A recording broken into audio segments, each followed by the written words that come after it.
২০২৩ সালে জাতীয় চলচ্চিত্র পুরস্কারের ঘোষিত তালিকা নিয়ে বিতর্ক ওঠায় প্রজ্ঞাপন পর্যালোচনার কথা ভাবছে তথ্য ও সম্প্রচার মন্ত্রণালয়। বিশেষ করে আজীবন সম্মাননা, সেরা চিত্রনাট্য সহ কয়েকটি বিভাগে বিচারকদের সুপারিশ উপেক্ষিত হওয়ার অভিযোগ সামনে আসার পর এ উদ্যোগ নেওয়া হয়েছে। মন্ত্রণালয় সূত্রে জানা গেছে, ইতিমধ্যে জুরি বোর্ডের সদস্যদের সঙ্গে মৌখিকভাবে যোগাযোগ করা শুরু হয়েছে এবং রিভিউ প্রক্রিয়াও দ্রুত শুরু হবে।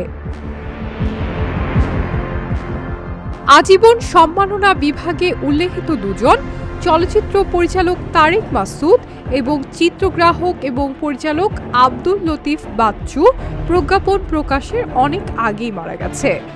আজীবন সম্মাননার জন্য জীবিত ব্যক্তিদের বিবেচনার উল্লেখ রয়েছে। প্রজ্ঞাপন প্রকাশের পর অভিযোগ ওঠে, রক্তজবা চলচ্চিত্রের চিত্রনাট্য না লেখার পরও একজনকে সেরা চিত্রনাট্যের পুরস্কার দেওয়া হয়েছে।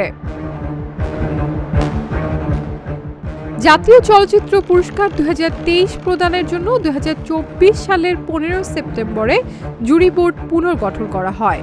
২০২৫ সালে ফেব্রুয়ারির শেষ সপ্তাহে বিচারকরা ছবি দেখা শেষ করেন। ৪ মার্চ মন্ত্রণালয়ে সুপারিশ জমা দেন। তবে প্রজ্ঞাপন প্রকাশিত হয় তার প্রায় ১১ মাস পর ২০২৬ সালের ২৯ জানুয়ারি। শর্ত লঙ্ঘন এবং বিচারকদের সুপারিশ অগ্রাহ্যের মতো অভিযোগগুলোর সামনে আসার পর জাতীয় চলচ্চিত্র পুরস্কার ২০২৩ পুনর্পর্যালোচনার প্রক্রিয়া শুরু হচ্ছে। রিভিউ শেষে একটি স্বচ্ছ এবং বিতর্কমুক্ত চূড়ান্ত তালিকা প্রকাশ করা হবে, এমনটাই সংশ্লিষ্ট ব্যক্তিদের আশা।